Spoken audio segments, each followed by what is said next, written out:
مصر ناظرین ایک ایسی سرزمین ہے کہ جہاں پر بڑے پراسرار راز ہیں اور ان میں سے اب تک بھی 3000 سال بعد تک بھی پردہ اٹھایا جا رہا ہے۔ دنیا کا مصر جو ہے وہ 15واں ایسا ملک ہے جو کہ بہت ہائیلی پاپولیٹڈ کہیں گے، اگر ٹاپ پاپولیٹڈ ممالک میں سے کوئی ہوگا تو 15ویں نمبر پر مصر فال کرتا ہے۔ مصر جو ہے وہ دریائے نیل کے کنارے واقع آپ کو پتہ ہے، اور دریائے نیل کے حوالے سے بھی بڑی خوبصورت جو ہے واقعات ہیں جن کا قرآن حکیم میں بھی ذکر فرمایا گیا ہے، جس طرح سے کہ حضرت موسیٰ علیہ السلام کی اگر ہم بات کریں، حضرت یوسف علیہ السلام کی بات کریں تو مصر جو ہے وہ ملک ہے جہاں پر ان کو بھی بڑی مشکلات کا سامنا پیش آیا۔ فار ایگزامپل ان کے جو سوتیلے بھائی تھے انہوں نے حضرت یوسف علیہ السلام کو کنویں میں ڈال دیا، پھر اس کے علاوہ جو بازار مصر تھا اس کو بھی اس میں ان کو بیچ دیا گیا، پھر اس کے علاوہ ایک اور الزام ان پر لگا کیونکہ وہ بہت حسین اور جمیل تھے، ان کے بارے میں یہ کہا جاتا تھا کہ زلیخا کی جو سہیلیاں تھیں انہوں نے اپنی انگلیاں کاٹ دیں حضرت یوسف علیہ السلام کو دیکھ کر۔ تو یہ حضرت یوسف علیہ السلام کے حوالے سے بھی مصر بڑا ریلیونٹ ہے، بڑی اس کی ایک ہسٹری ہے۔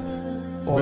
اس کے بعد ایک اور نبی ایسے ہیں کہ جن کا بڑا گہرا تعلق ہے مصر سے، بالکل، اور وہ ہیں حضرت موسیٰ علیہ السلام، کیونکہ حضرت موسیٰ کی والدہ جو تھی وہ بھی اس وقت جو زمانہ تھا فرعون کا زمانہ تھا اور فرعون کی بادشاہت تھی، وہاں پر فرعون نے یہ حکم جاری کیا تھا کہ جو بھی لڑکے پیدا ہوں گے انہیں قتل کر دیا جائے گا۔ تو حضرت موسیٰ کی والدہ نے انہیں ایک اس طرح کا کوئی جھولا سا کچھ تھا جس کے اندر انہوں نے دریائے نیل میں جو ہے بہا دیا، اور پھر حضرت موسیٰ کس طریقے سے فرعون کے دربار میں پہنچتے ہیں اور فرعون کے دربار میں ہی حضرت موسیٰ کی پرورش ہوتی ہے۔ یہ ایک بڑی خاص بات ہے کیونکہ اللہ تعالیٰ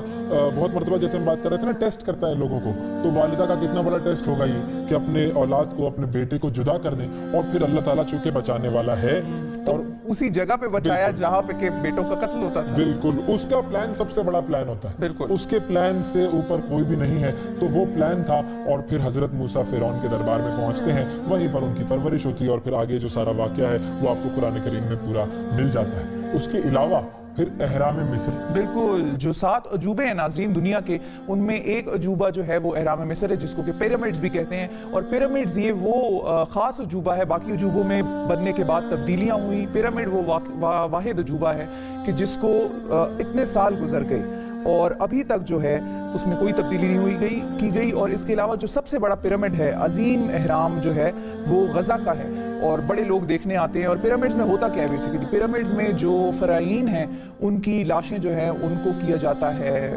حنوط کیا جاتا ہے،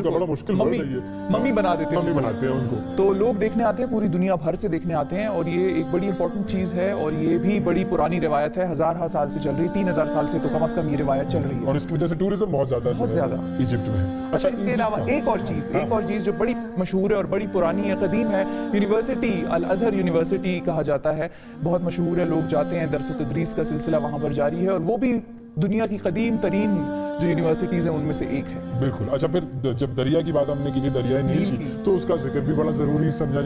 جاتا ہے یہاں پر کہ دریائے نیل جو ہے، ظاہر ہے وہ جو قصہ تھا کہ جب حضرت موسیٰ اپنی قوم کو لے کر جا رہے تھے فرعون سے بچتے ہوئے، تو دریائے نیل کو انہوں نے 2 حصوں میں تقسیم کر دیا تھا، فرعون اس کے اندر غرق ہو گیا تھا، بالکل، اور پھر فرعون کی لاش وہاں سے ملی تھی، اور وہ آج بھی لوگوں کے لیے محفوظ کی گئی ہے تاکہ لوگ دیکھیں اور عبرت حاصل کریں۔ اب ایک اور واقعہ ہے جو کہ حضرت عمر سے منسوب ہے، حضرت عمر رضی اللہ عنہ سے، کہ انہوں نے جب حکمرانی سنبھالی مسلمانوں کی تو اس وقت دریائے نیل پر روایت یہ تھی کہ ہر سال ایک لڑکی کی قربانی کی جاتی تھی، اور پھر انہوں نے اس سلسلے کو ختم کروایا، اور انہوں نے ایک خط لکھا دریائے نیل کے نام، اور اسے دریائے نیل میں ڈالا گیا، اور اس پر لکھا یہ تھا کہ اے نیل، اگر تو اپنی مرضی سے بہتا ہے تو ہمیں تیری کوئی ضرورت نہیں ہے، اور اگر تو اللہ کی مرضی سے بہتا ہے تو پھر تو بہے گا۔ اور پھر اس کے بعد کبھی بھی وہ قربانی نہیں دینی پڑی تھی، اور اس کے بعد وہ نیل جو ہے وہ اس وقت سے جاری و ساری ہے، اور آج بھی جاری ہے، اور آئندہ بھی قیامت تک وہ جاری ہی رہے گا، بالکل۔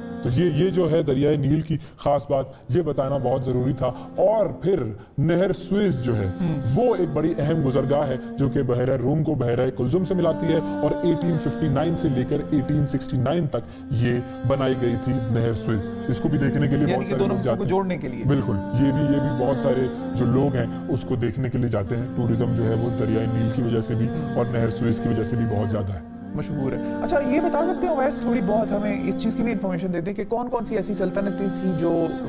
مصر میں جو تھیں وہ بنی،